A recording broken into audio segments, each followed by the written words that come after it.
রাজনীতিতে ভিন্নমত থাকলেও দেশের কিছু বিষয়ে রাজনৈতিক দলগুলোর মধ্যে মতবিরোধ না রাখার আহ্বান জানিয়েছেন জামায়াতে ইসলামের আমির ডক্টর শফিকুর রহমান। বিকেলে রাজধানীর ইঞ্জিনিয়ার্স ইনস্টিটিউশন মিলনায়তনে প্রকৌশলী এবং স্থপতিদের এক ইফতার মাহফিলে একথা বলেন তিনি। শফিকুর রহমান বলেন, মতপার্থক্য যেন মতবিরোধে পরিণত না হয় সে বিষয়ে সবাইকে খেয়াল রাখতে হবে। দেশের সার্বভৌমত্বের প্রশ্নে সবাইকে এক থাকার আহ্বান জানিয়ে তিনি বলেন, স্বাধীনতার প্রশ্নে আপোষহীন থাকায় আবরার ফাহাদকে জীবন দিতে হয়েছে।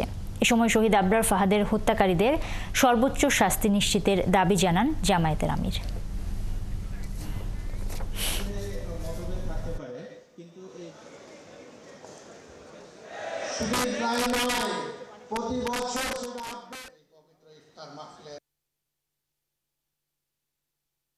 রাজনীতিতে ভিন্ন মত থাকা এটা সৌন্দর্য, মত পার্থক্য সমস্যা নাই, কিন্তু মত পার্থক্য যেন মত বিরোধে রূপান্তরিত না হয়।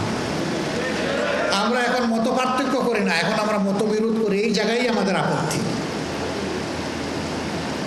জাতীয় স্বার্থের জায়গাগুলোতে মত পার্থক্য পর্যন্ত আমরা দেখতে রাজি না। এই জায়গাতে আমরা সবাই এক হয়ে যাওয়া উচিত। এরকম কিছু জায়গা আমাদের আছে।